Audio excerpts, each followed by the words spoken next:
랭아. 드라미가 났다.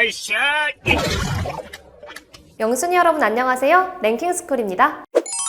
대한민국은 카페에 지갑을 두고 나와도 다시 가면 그 자리에 그대로 있을 정도로 치안이 좋은 나라인데요. 이 점을 악용한 한 절도범은 신발을 사러 온 손님으로 위장해 다른 채수의 신발은 없나요? 라는 말로 직원을 창고로 유도한 후 계산대에 놓여진 직원의 스마트폰을 훔쳤다고 하죠. 창고에서 돌아와 손님과 스마트폰 모두 호련히 사라진 광경을 목격한 직원은 얼마나 황당했을까요? 이처럼 당하는 입장에서는 물론 이 영상을 보시는 영순이분들 역시 상상도 하지 못하셨던 방법으로 절도를 저지른 황당한 일들이 더 있었다고 합니다. 오늘은 상상도 못했던 절도범들의 황당한 수법 탑 6에 대해서 알아볼게요. 6위. 코스프레. 그 규모가 25조 원에 달할 정도로 어마어마하게 성장한 배달시장 덕분에 오늘도 수많은 가게와 배달기사들이 불철주야 손과 발을 바삐 움직이고 있죠. 이제는 척이면 척 배달기사가 가게 문을 열고 들어오자마자 잘 포장된 음식을 바로바로 넘겨주며 신속 배달이 가능케 하고 있는데요. 그런데 기껏 만들어 놓은 음식이 손님이 아닌 엉뚱한 사람의 위장 속으로 신속 배달되었던 황당한 사건이 있었다고 합니다. 이날 평소와 다름없이 배달 주문을 받은 가게에서는 기사가 도착하자 아무런 의심 없이 평소대로 잘 포장된 음식을 넘겨주었다고 하는데요. 하지만 오토바이, 헬멧, 그리고 두꺼운 외투와 장갑을 낀 어딜 봐도 배달기사 같은 이 사람이 사실 포장된 음식을 노린 절도범이었던 겁니다. 이상하다. 주문이 들어온 가게를 어떻게 알고 찾아간 거지? 싶지만 만약 배달 주문이 없는 가게에 들어갔다고 하더라도 착각한 것 같다 라는 말과 함께 그냥 가게를 나오면 그만이기 때문에 절도범 입장에서는 성공할 때까지 아무 가게나 들어가면 그만이라고 하는데요. 이렇게 지독한 수법에 나쁜 짓임에도 불구하고 바쁜 가게 입장에서는 경찰에 신고하는 것도 수고스러움이 더 커 속수무책으로 당할 수밖에 없는 현실이라고 합니다. 혹시라도 이 영상을 보시고 계시는 가게 사장님들 계시다면 조금 귀찮으시더라도 지금 가게 안에 들어온 이 사람이 정말 배달기사가 맞는지 꼭 한 번씩 확인하셔야 할 것 같습니다. 5위. 트로이의 목마.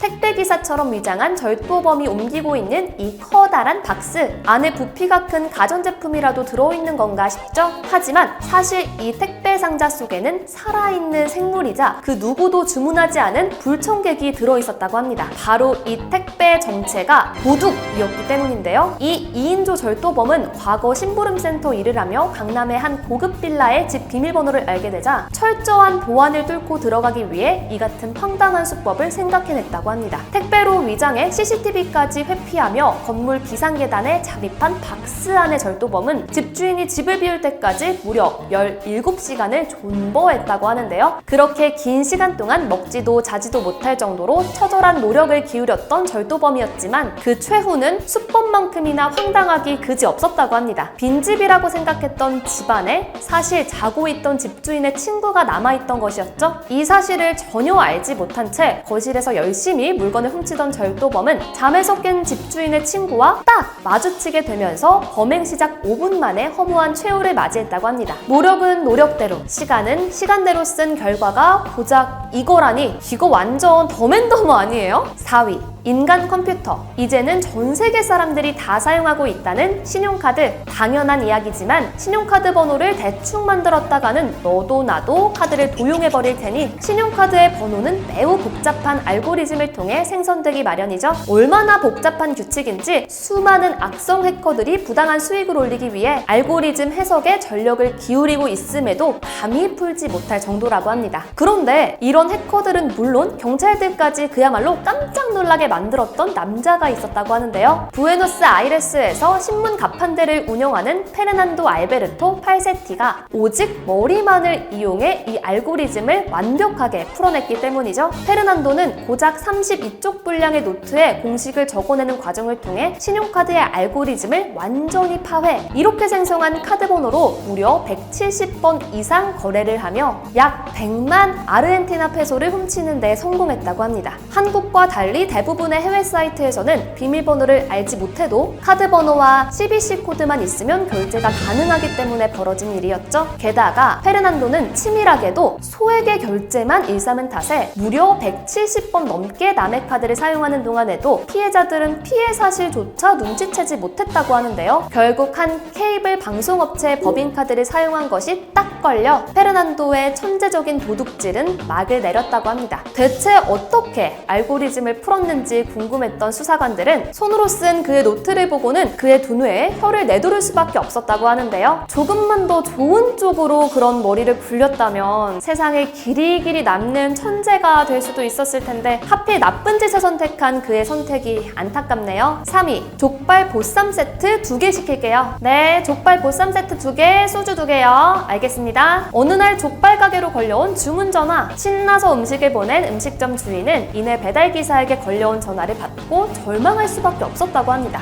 한 곳에서는 주문한 적이 없다고 하고 돌아오니까 다른 음식이 없어져 있는데요? 심지어 해당 동네에선 이런 사건이 끊이지 않고 일어났다고 하죠. 분명히 주문을 받고 보냈는데 이게 무슨 귀신이 독할 노릇일까요? 사건의 전말은 이러했습니다. 대학생 4인조가 같은 아파트의 두 집으로 음식을 주문하고는 한꺼번에 결제하겠다고 말했던 거죠. 그리고 배달기사가 음식 하나를 들고 첫 번째 집으로 배달을 간 사이 오토바이에 남아있던 남은 음식을 들고 달아난 것인데요. 이러한 짓을 반복하며 자신의 배를 채우던 대학생 절도범 4인조는 결국 경찰서에 잡혀오고 말았습니다. 더욱더 황당한 것은 이들이 잡히고 나서 밝힌 범행 동기였는데요. 과거 아르바이트를 할 때 똑같은 수법에 당한 적이 있기 때문이라는 것이 그 동기였죠. 본인들도 처음에 이런 짓을 당했을 때는 분명히 분해서 밤에 잠도 못 이뤘을 것 같은데 어떻게 그 마음을 잊고 뻔뻔하게 다른 사람에게 그런 짓을 한 건지 저는 도무지 이해할 수가 없네요. 2위, 마법의 자켓. 수많은 손님들이 오가는 대형마트는 하루만 지나도 엄청난 양의 현금이 계산대 안에 그득하게 쌓이게 되는데요. 이들은 미연의 사태를 방지하기 위해 전문업체에서 고용한 현금 수송 직원을 통해 쌓인 돈을 은행에 예치하는 것은 물론 무장한 경비를 함께 세워두곤 하죠. 그렇기 때문에 위험한 무기들로 중무장을 하지 않고서는 함부로 절도의 절자도 생각할 수가 없는데 놀랍게도 이 절도범은 딱 자켓 하나만 가지고 손쉽게 거액의 현금을 훔치는데 성공했다고 합니다. 평소처럼 대형마트로 들어선 현금 수송 직원에게 은행에 예치할 거액의 현금을 건넨 대형마트. 그런데 현금을 받아든 수송 직원이 떠난 지 30분 후 상상도 못했던 일이 벌어졌는데요. 바로 또 다른 현금 수송 직원이 등장한 것이죠. 사실 처음 왔던 직원은 자켓만 똑같이 입은 절도범이었다고 합니다. 경찰 역시 현금 수송 직원의 자켓과 정말 비슷하게 보인다라며 혀를 내둘렀을 정도의 퀄리티 덕분인지 범인이 현금 수송 트럭이 아닌 일반 승용차를 타고 왔는데도 직원 중 그 아무도 절도범을 의심하지 않았다고 하는데요. 6위에서 소개해드렸던 가짜 배달원은 고작 음식 하나 훔치는 거면서도 철저한 위장을 했다는 걸 생각하면 고작 자켓 하나만으로 거액의 현금을 훔치는 데 성공한 이 절도범 정말 간이 큰 것 같죠? 1위, 개구리와 사슴벌레. 약 1억 엔에 달하는 유희왕 카드 콜렉션이 자랑이던 일본의 한 수집가는 어느 날 현관문 앞에 우두커니 앉아있는 개구리를 보게 됩니다. 그는 신기하다는 생각에 이 광경을 사진으로 찍어 SNS에 업로드하는데요. 또 다른 날에는 사슴벌레가 자리 잡고 있어 이 역시도 SNS에 업로드한 수집가. 얼마 후 집에 돌아온 그는 하마터면 기절을 할 뻔했다고 하죠. 그가 자랑하던 값비싼 유희왕 카드들을 누군가가 훔쳐갔기 때문이었습니다. 그리고 공범은 놀랍게도 그가 SNS에 올린 개구리와 사슴벌레였다고 하는데요. 평소 SNS에 업로드하는 사진을 통해 집 위치와 훔칠만한 물건들을 봐둔 절도범은 현관문 앞에 신기한 생물을 풀어두어 집주인이 SNS에 사진을 업로드하도록 유도했다고 하죠. 그 후 SNS에 업로드 시간을 토대로 출근 시간과 귀가 시간을 유추한 절도범은 너무나도 손쉽게 빈집에 침입해 여유롭게 물건을 훔쳤다고 합니다. 정말 황당하면서도 소름 돋기 짝이 없는 수법인데 더 황당한 건 이 절도범 마무리가 놀랍도록 허술했다고 하죠. 사람들은 해당 절도범이 희소 가치가 없는 카드는 훔쳐가지 않는 것을 보고 범인은 유희왕 카드를 잘 알고 있는 사람이다 라고 확신. 중고거래 사이트에서 수집가가 도둑맞은 카드들을 검색했다고 하는데요. 어이없게도 훔친 카드들이 그대로 사이트에 올라와 있어 바로 범인을 검거하는 데 성공했다고 합니다. 헐, 내가 도둑이라고 광고를 해라, 광고를.